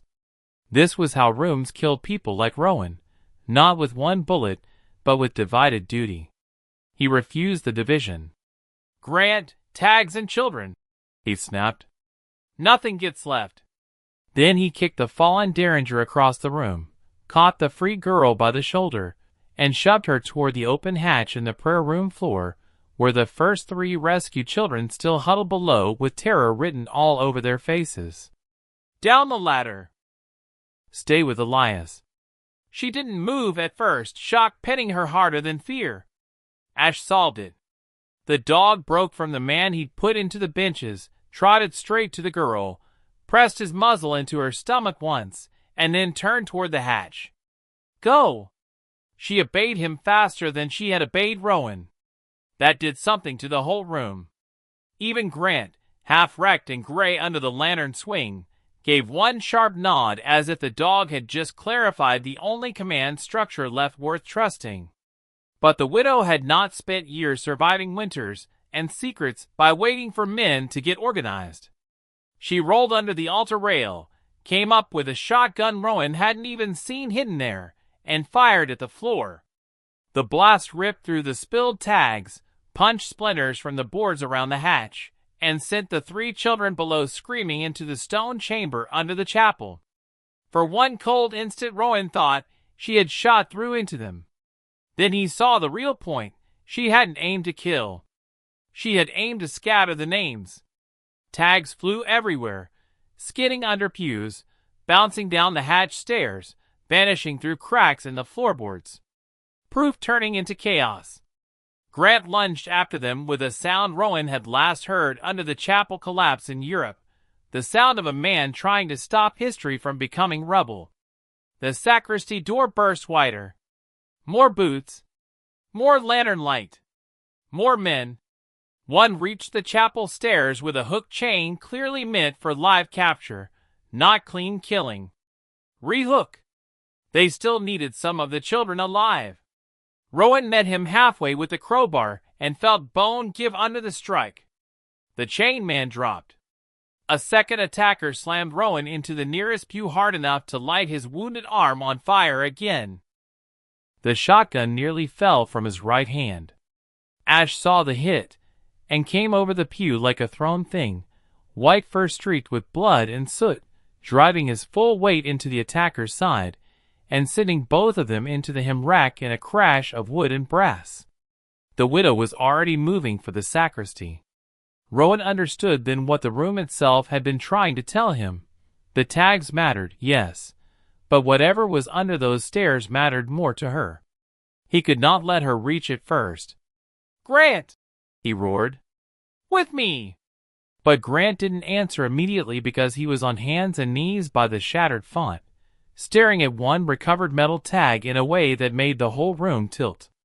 Rowan saw the reason a second later, when the swinging lantern lit the stamped face of the tag. Not just a number. Not just a route code. A name. Mercer Grant. Rowan's breath caught. Another lie cracked open. Grant had not simply been buried by false reports. He had been entered, catalogued, processed, turned into one of the names on the line he'd once come here to stop. The emotional shock should have frozen him. Instead, it enraged him clean. Grant looked up from the tag with his face drained hollow. "They moved me from soldier to cargo," he said, voice almost gone. Rowan grabbed him by the coat and hauled him upright. "Then stop letting them own the ending." That landed. Grant blinked once, shoved the tag inside his coat with the others, and together they drove through the sacristy door just before the widow could slam it shut. The room beyond was narrow, stone-walled, and colder than the prayer room by a degree that felt engineered. Shelves of candles, old parish books stripped of their covers, 2 rusted medical cases, and at the far end a wooden stair descending beneath the chapel in a tight square spiral. From below came child voices, plural now, but different from before. Not crying. Counting. Small frightened voices whispering numbers together in the dark, as if someone had taught them to survive panic by making it rhythmic. The sound was so terrible in its discipline that Grant actually stopped on the top step. "God!" he whispered. But the widow was already halfway down, lantern swinging in one hand, shotgun in the other, coat brushing the stone as she descended toward the chamber below. She didn't look back when she spoke. "You want the living children, come take them. You want the dead names, leave me to my work." It was another trap sentence, another forced split, another test built on Rowan's weakness. He answered by firing the chapel lantern above the stairwell. The glass burst. Flame dropped onto the runner and exploded upward behind them, sealing the prayer room from reinforcements in a wall of sudden fire and smoke. No going back now. Only down. Ash hit the stair first, not because Rowan sent him, but because the dog had already chosen the center of the rescue again. White fur vanished below the spiral. Rowan followed with Grant limping hard behind him, and the air changed with every step. Less smoke, more earth, more cold metal, more of that old institutional stink he now recognized as hidden transit, bleach, damp wool, diesel residue, rust. Halfway down, the widow fired upward blind. The blast shredded the stone edge by Rowan's cheek and took more wood off the handrail, but it also gave away her exact position. He vaulted the last 4 steps. Ash was already on her, teeth buried in the heavy sleeve of her coat, dragging the gun arm wide while she fought with vicious, practiced economy instead of panic. Rowan drove into both of them, and all 3 hit the chamber floor together. The room below the chapel stairs was larger than any of them expected and more horrifying for that reason. It wasn't a cellar. It was a sorting room. Low cots along one wall, numbered pegs, travel blankets, crates of canned milk, stacks of ledger slates, and 5 children huddled in the far corner under a hanging lantern, each wearing a stitched cloth square pinned to the chest like a boarding number. Behind them, built into the back wall, was the real prize. A narrow steel cold locker door standing partly open. Inside it rows of small metal tins exactly sized for the tags Grant had recovered upstairs. The widow had not been trying to save herself. She had been racing to save the archive. Major reveal. The chapel had never been just cover. It was the vault. And as Rowan wrestled the shotgun away from her and saw those cold shelves behind the terrified children, he understood the near impossible truth at the center of Black Ridge and this forsaken homestead alike. Winter had not merely hidden evil here. Men and women had designed whole faiths, homes, and graves around the idea that snow could preserve both sin and paperwork better than conscience ever could. The widow looked up at him from the floor, Ash's weight on her chest, and smiled through split lips. "Now you see it," she said. Then she twisted one hand into her bodice and pulled free a brass chapel key attached to a deadman cord. The steel locker behind the children began to swing shut on its own. The moment the cold locker began swinging shut, Rowan understood that the room had shifted from rescue to erasure, and that was always how places like this fought hardest at the end, not by killing first, but by making the truth disappear before daylight could touch it. The steel door moved with a slow, suction-heavy pull that felt almost alive, dragging the rows of tag tins back into darkness, while 5 children huddled against the far wall under a swaying lantern, each one small enough to vanish forever inside weather reports, county omissions, and whatever holy language had been wrapped around this orchard chapel to keep decent people from ever looking too closely. The widow lay pinned under Ash, white fur bright against blood-dark boards. But there was triumph in her face anyway because she knew exactly what Rowan had seen. If those tags disappeared, if the children scattered or froze or were moved again before dawn, then everything would turn back into rumor. Grant moved first, because Grant had once spent too long turning proof over in his head, while men above him decided whether he was worth recovering, and he was done letting steel doors make choices for him. He slammed his shoulder into the narrowing locker seam, caught the edge with the crowbar, and bared his teeth at the pain tearing through his side, as if it were an inconvenience instead of a wound. The steel groaned but kept closing. Rowan grabbed the oldest girl by the shoulders and forced his voice low enough to cut through her panic. "How many more?" She was maybe 11, maybe less, old enough to know fear and young enough to still try to hide it for the smaller ones. "2 in the lantern crawl," she whispered. "1 in the frost cell." They took the twins before the bells. Bells! The word struck him oddly until he remembered the ruined chapel rope in the prayer room overhead and understood with cold clarity that this place had not simply hidden children under a church. It had timed movement by ritual. Night prayers. Midnight lantern rounds. Winter bells no one outside the ridge could hear under snow. The architecture of the whole valley was built around making evil sound holy. Ash snarled harder at the widow, as if he could smell the thought before Rowan finished having it. "Shelf key," the oldest girl suddenly shouted, pointing not at the locker, but at a vestment peg by the stone pillar, where a torn priest's stole still hung under years of dust. Rowan followed her finger, and saw a second brass key tucked behind the cloth, half hidden in ice gray with neglect. Duplicate release. Manual override. He lunged for it, but the widow laughed under Ash's weight, a dry old sound full of certainty. Even if you open it, she said, you still won't know which names matter.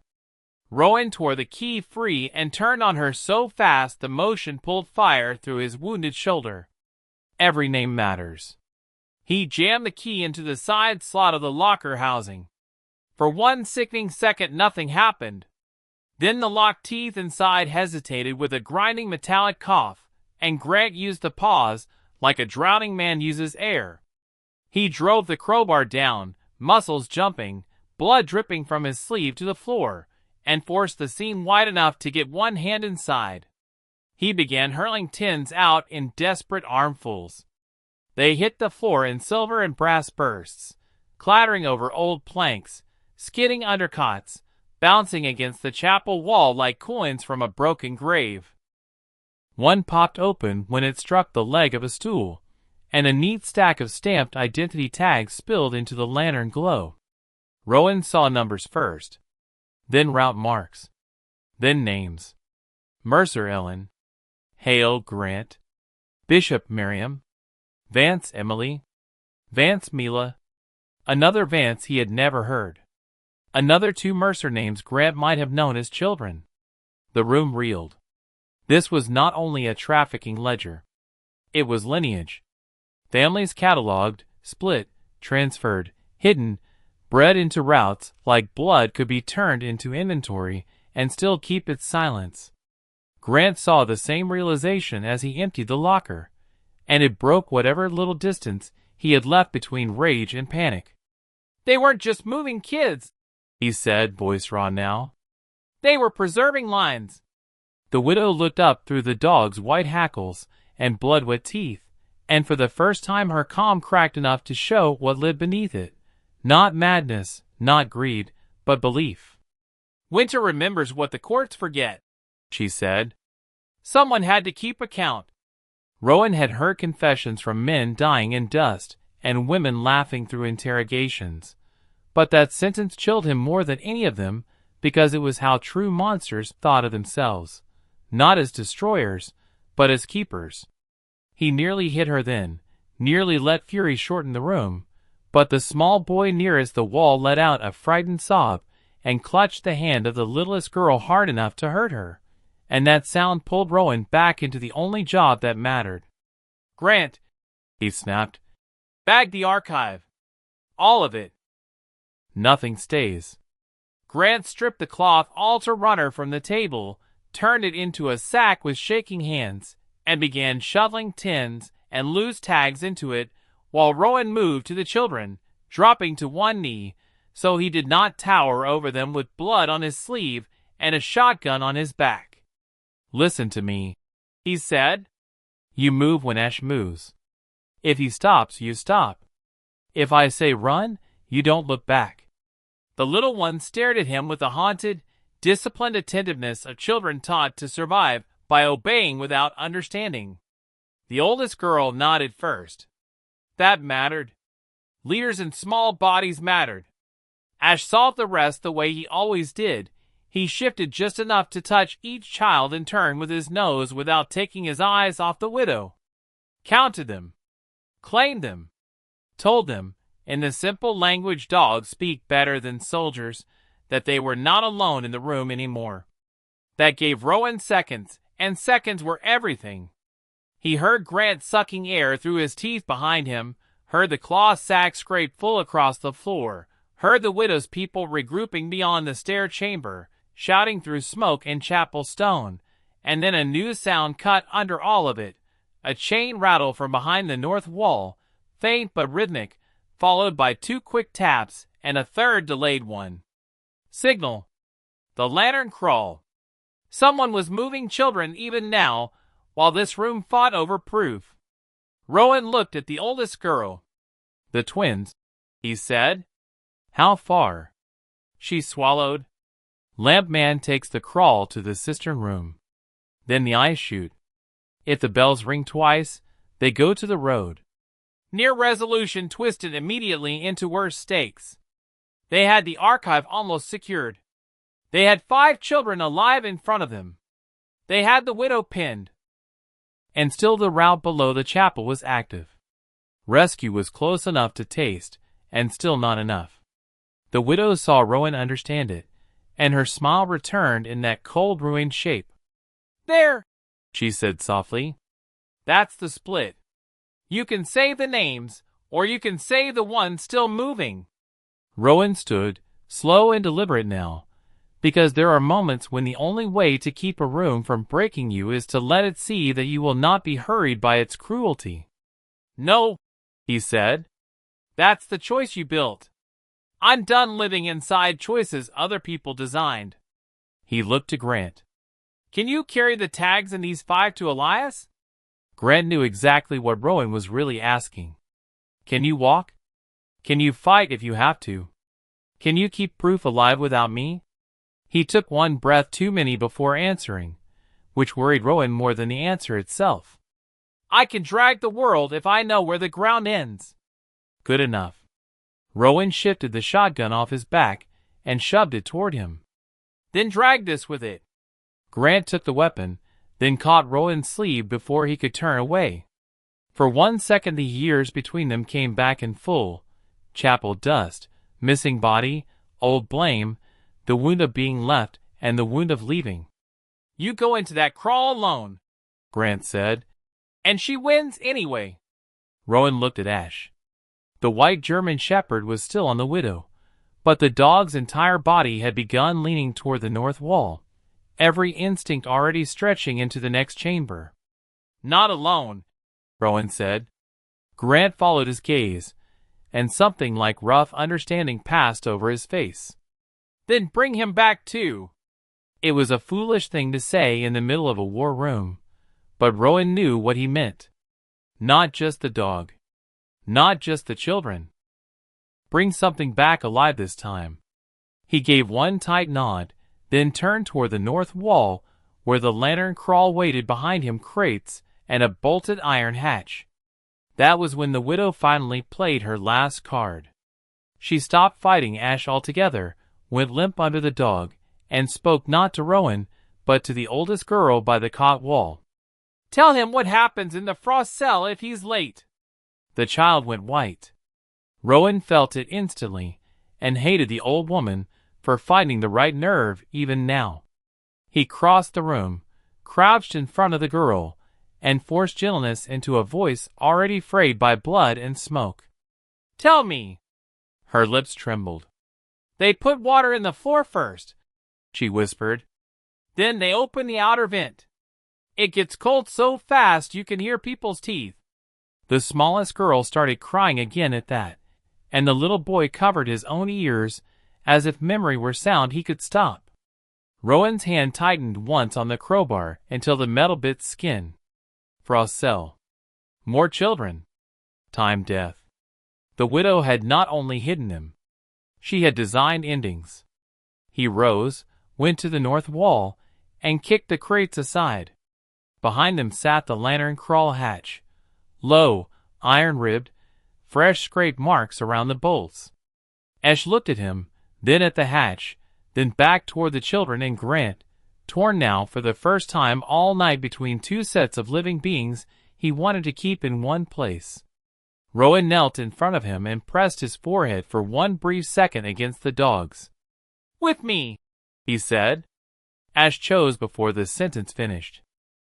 Behind them, Grant got the first 3 children moving toward the stair chamber, altar cloth sack over one shoulder, shotgun in the other hand, the oldest girl clutching the spare brass key like it was a relic and not a survival tool. Rowan opened the lantern crawl. Cold black air poured out carrying paraffin, wet stone, and the faint tinny sway of a lantern moving farther ahead in the dark. Somewhere deep in that passage 2 tiny shadows were being led toward an ice chute and a road team. Rowan slid into the crawl on one shoulder, Ash close at his back, And as the hatch swung toward darkness behind them, the widow's voice floated after him one final time, soft with the certainty of someone who still believed the mountain belonged to her. "If you hear the second bell, soldier, run for the living. The dead can wait."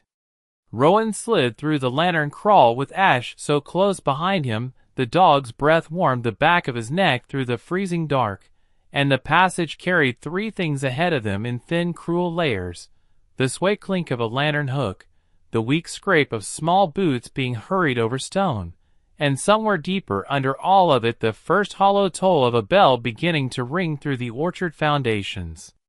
Not loud. Not church loud. Mechanical. Buried. The sound moved through the crawl like iron striking ice, and the moment Rowan heard it he knew the widow had been telling the truth about one thing.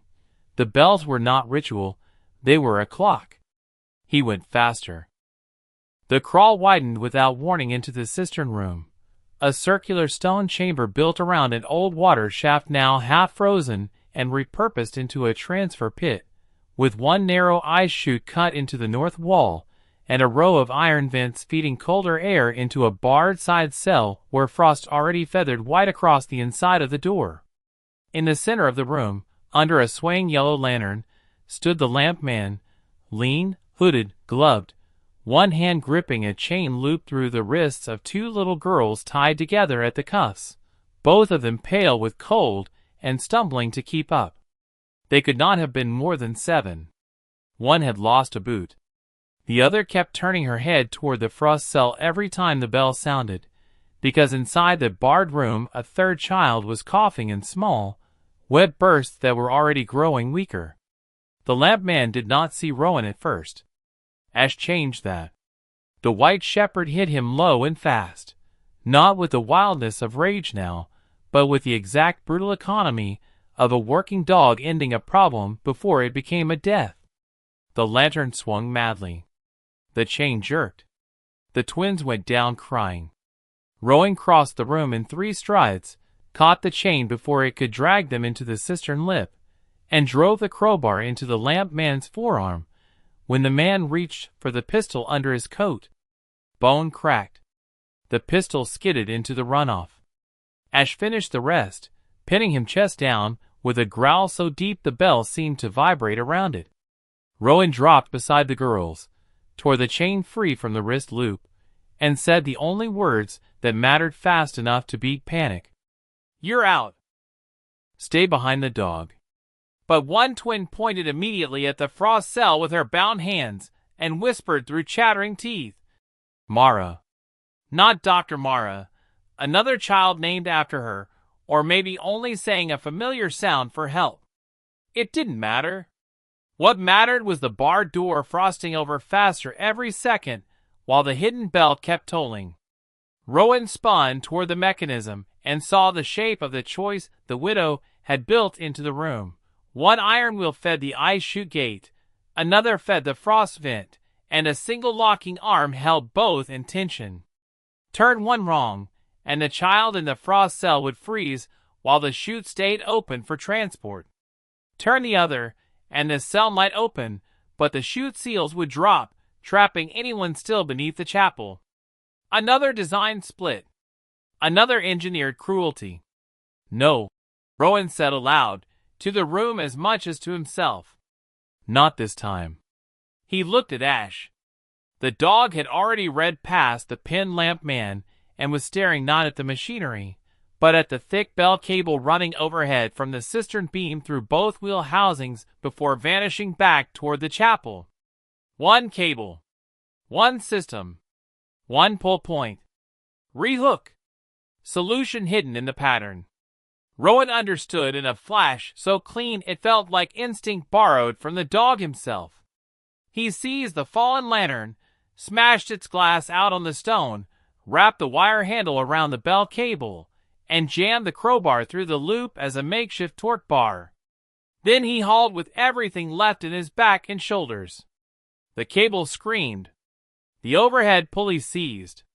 Both wheel housings jerked against each other in opposite directions. Frost blew out of the cell vent in a white burst as the iron bars retracted half an inch. The chute gates slammed downward at the same time with a thunderous bang that shook the cistern wall and cut off the north route completely. It worked, but not enough. The frost cell door was still jammed. The child inside gave one thin cough and slid lower against the far wall.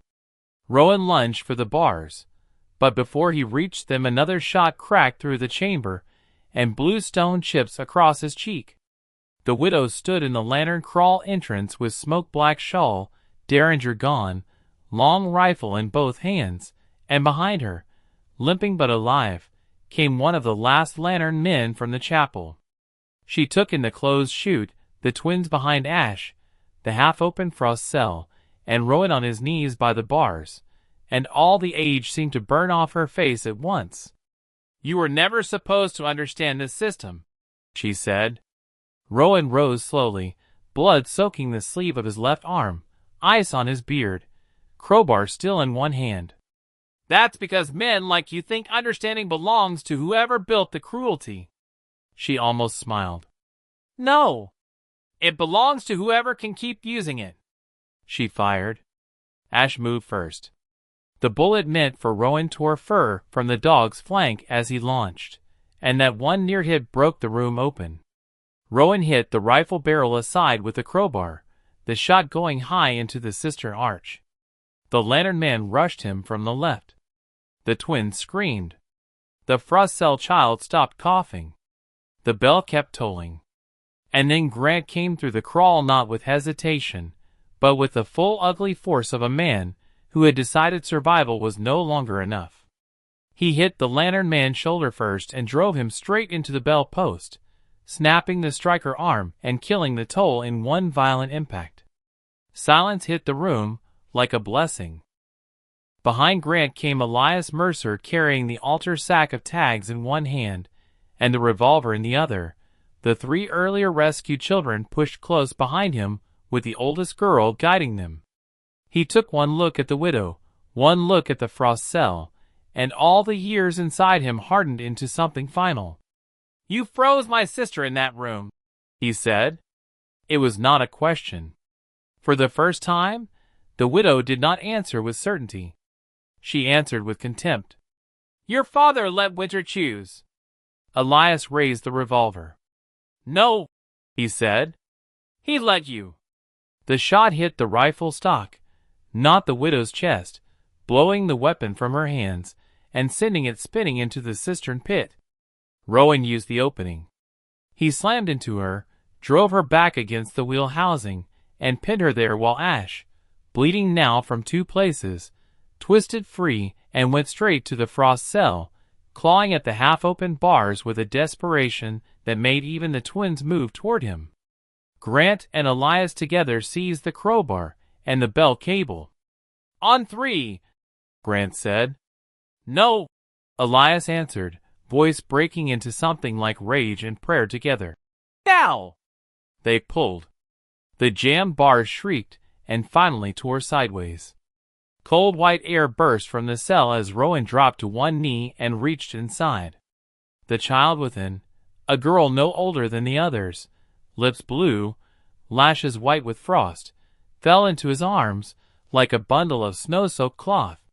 He wrapped her in his coat without thinking, pressing warmth into her chest while Ash pushed his muzzle against her face until she coughed once, then again, then finally dragged in one ragged living breath that made every other child in the room start crying in relief at the same time. That was the emotional truth of the ending. Not the widow losing, not the tunnel sealed, not the tag saved, but the sound of children realizing survival was real enough to make noise inside. The room didn't stay merciful for long. Fire from the chapel above had reached the lantern crawl, and smoke began pouring back through the passage in thick black ropes. The old timber over the cistern groaned. Elias looked up once at the cracking stone and then down at the sack of tags in his hand, at the kids huddled around Ash, at Rowan holding the frost child, at Grant bleeding through his shirt and still standing, and made the final decision before anyone else could argue with him. "The south sluice," he said. "Spring Run. It empties below the ridge road." Grant stared. It won't hold all of us if the sister wall drops. Elias met his eyes. It will if someone shuts the counter gate after you pass. Rowan knew instantly what that meant. No. Elias gave him the smallest, saddest smile in the lantern smoke. You already stopped leaving men behind tonight. Let an old one choose where he stands. Rowan wanted to refuse. Wanted to drag him bodily into the run with the rest. Wanted a version of endings where every decent man made it to dawn. But Elias was already moving, herding the children toward the south sluice hatch, pressing the tag sack into Grant's hands, pushing the twins toward Ash, and touching the Frost girl's forehead once, like a blessing he had owed someone else a long time ago. The widow, stunned and pinned by the collapse of her own system, watched him with something like disbelief. You'll drown in your father's water, she said. Elias looked back only once. Better than rotting in his lies. Then the room became motion again. Rowan carried the Frost child. Grant took the altar sack and the smallest boy. The oldest girl pulled the twins. Ash gathered them all, circling, nudging, driving them through the sluice tunnel while smoke and freezing spray fought for the same air. Behind them, at the cistern room threshold, Elias slammed the counter gate wheel down just as the chapel floor above gave way in one final crashing roar.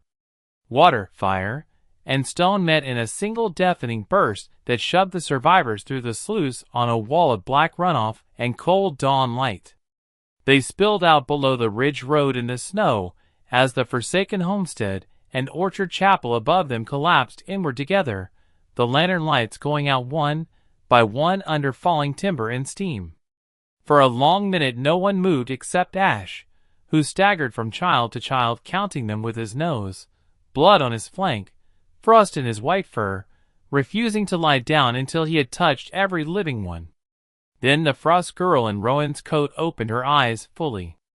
The twins leaned into the oldest girl. Grant, kneeling in the snow with a sack of tags clutched to his chest, let out one ruined breath that sounded almost like a prayer. Dawn spread over the valley in pale silver bands, and for the first time all night the land looked like land again instead of a machine. Rowan turned toward the smoke rising where the homestead had stood and felt the grief come, not just for Elias, not just for the years, but for the version of himself that had come there believing broken places could be used as hiding spots. Ash came and sat beside him, pressing hard against his good side until Rowan's hand found the dog's neck and stayed there. Grant stood after a while and looked down at the rescued children clustered in blankets, at the tag sack, at the dog, then at Rowan. You didn't leave me this time, he said. Rowan looked up through the freezing dawn and answered with the only line that made sense after a night like that. No, he said, and neither did he. Ash lifted his head at that as if he understood every word. Below the ridge road, while wind moved through the white morning and the first distant county sirens finally reached the valley, the children stayed close to the white shepherd and the two men who had dragged names and bodies out of winter together. The widow had built a chapel over disappearance. Men before Rowan had built reports over loss. Storms had done their best to bury both.